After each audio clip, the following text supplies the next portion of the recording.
दोस्तों, legal and legal में एक बार फिर से आपका स्वागत है।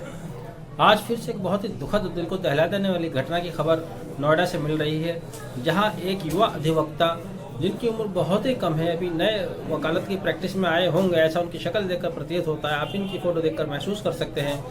कल रात यानी कि 25 अक्टूबर को घर पर ही बदमाशों ने उनकी हत्या कर दी। यह मैं बात कर रहा हूँ नोएडा के इलाहाबाद गाँव के रहने वाले निशांत पीलवान की। निशांत पीलवान बिल्कुल युवा अधिवक्ता थे।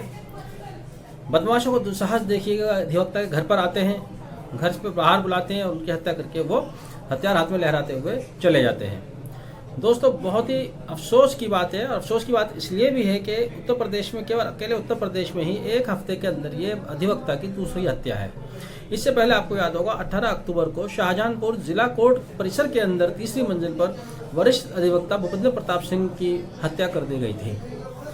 हत्याओं का ये सिलसिला, वकीलों की हत्याओं का ये सिलसिला हम देख रहे हैं आजकल दिन पर दिन बढ़ता जा रहा है।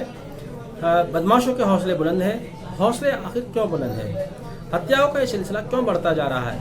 जैसे कि आप देख रहे हैं समाज में जिस तरह के परिवर्तन आए हैं, अपराध में वृद्धि हुई है, अपराधियों के हौसलों में वृद्धि हुई है, वहीं अधिवक्ता आमतौर से जिसका मुकदमा लेते हैं वो ये नहीं देखते कि सामने वाला अपराधी किस किस्म का अपराधी है, किस नेचर का अपराधी है। उनको अपनी वकालत करनी होती है और वकालत करते हुए जब वो हर किसी का मुकदमा लड़ते हैं, जिसमें बदमाश भी आते हैं, दुर्दांत अपराधी भी आते हैं, तो उनकी जान को भी खतरा पैदा हो जाता है।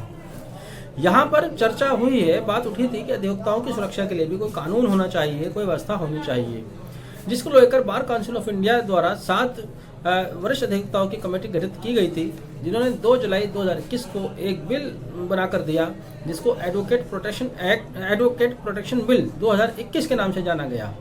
यह बिल इन्होंने आगे पार्लियामेंट को दिया कि पार्लियामेंट इस पर अपना कोई बिल बनाए, कोई कानून बनाए, जिसमें वकीलों की सुरक्षा को लेकर प्रावधान किए गए हैं।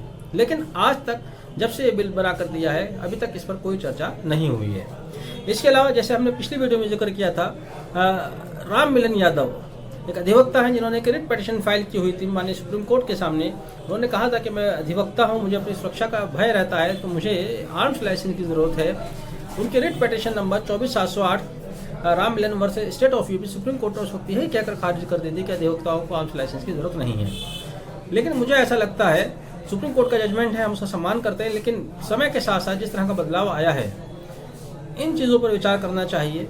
अधिवक्ताओं को आर्म्स लाइसेंस में प्राथमिकता देने के अलावा एडवोकेट प्रोटेक्शन बिल 2021 को अविलंब पास किया जाना चाहिए, क्योंकि इस तरह से अगर अधिवक्ताओं की हत्या होती रही तो वो किस तरह से फिर अपने वकालत के व्यवसाय को आगे कर पाएंगे, किस तरह से वो आपको दूसरे लोग को इंसाफ दिलाने की बात कर पाएंगे, जब वह खुद ही इंसाफ पाने के लिए तरस रहे हैं, उनकी सुरक्षा खतरे में है। इस पर सरकार को गंभीरता से सोचना चाहिए, बार काउंसिल ऑफ इंडिया को गंभीरता से विचार करना चाहिए। जिस तरह से माननीय सुप्रीम कोर्ट के समय समय पर दिशा निर्देश आते हैं बार काउंसिल ऑफ इंडिया के लिए, अधिवक्ताओं के आचरण के लिए, हड़ताल के लिए, दूसरी बातों के लिए, मैं उम्मीद करता हूं कि माननीय सुप्रीम कोर्ट इस बारे में इसमें कोई संज्ञान ले, सो मोटो ले और सरकार को डायरेक्शन जारी करे कि जिस तरह की चीज़ें पेंडिंग है, चाहे वो एडवोकेट प्रोटेक्शन बिल की बात है या और दूसरी उनको सुरक्षा दी जा सकती है, दूसरी कोई उनकी इस तरह की योजनाएँ हैं, उनको अमली जामा पहनाएं। जिस तरह से हत्याओं का सिलसिला बढ़ रहा है, नहीं तो अपराधी के हौसले बुलंद हैं, ये सिलसिला थमने वाला नहीं है। बहरहाल युवा अधिवक्ता जिनकी हम बात करें, निशांत पीलवान के,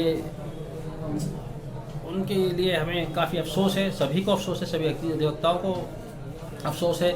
हम ईश्वर से दिवंगत की आत्मा की शांति के लिए प्रार्थना करते हैं और अपनी ओर से उनको भावभीनी श्रद्धांजलि अर्पित करते हैं और उम्मीद करते हैं कि भविष्य में इस तरह की घटनाएँ दोबारा न दोहराई जाए।